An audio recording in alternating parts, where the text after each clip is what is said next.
अरुणस्या नहि ते खाममा चननाध्वा सुवारणे गो ईशेरिपुरघषग्गोसाः चेहि पुत्रासो आदितेः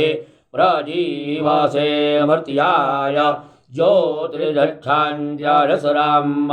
कदाचन स्तरीरसिनेन्द्राश्चासीदाशुखे उपोपेन्नो माघवन् भूय इन्नुते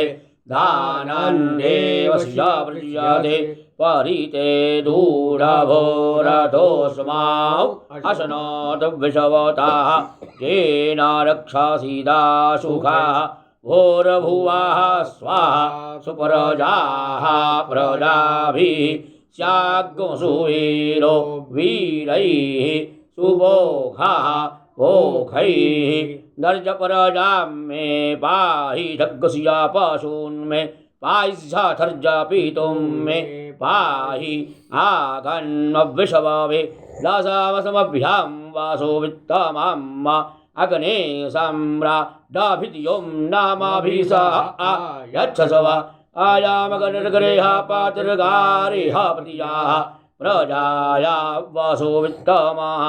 अग्ने गृहपतिभिधियों नामाभिसः यच्छसव आयामग्निः पुरीख्यो रहिमा पुष्टिवर्धनाः अग्ने पुरीख्याभिधियों नामाभिसः यच्छसव गृहामाभिभीतमावे पथवामूर्जां विवरत एमसि ऊर्जां विवरदवाः सुमनाः सुमेधा गृहाणैमि मनसा मोदमानाः ये कामदिये ते प्रवसन्ये खुसौ मनसो बहुः गृहानुभवयामहे तेनो जानन्तु जानताः उपहूता इह गाव उपहूता अजावया अथो अन्नस्य कीला ल उपहूतो गृहे गुणाः क्षेमाय वाः शान्त्यै प्रपद्ये शिवग्गो शगमग्गो संजोः प्रधासिनो हवामहे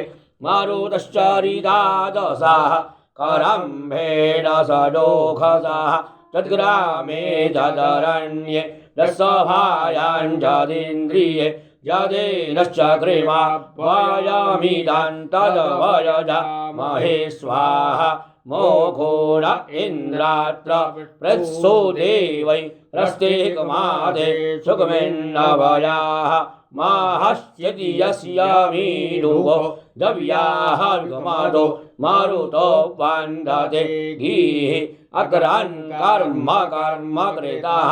सह वाचामयो भुवा देवेभ्यः कर्मर्तवास्तं प्रेतस चाहुवाः अभभृतनिजों पुराणि चेरुरसि निजों पुराः अवदेवैर्देवकृतमेनो या शिखमवमर्त्यैर्मर्त्यरेतां पुरुरावणो देवारिकस्वाहि हरिः ॐ।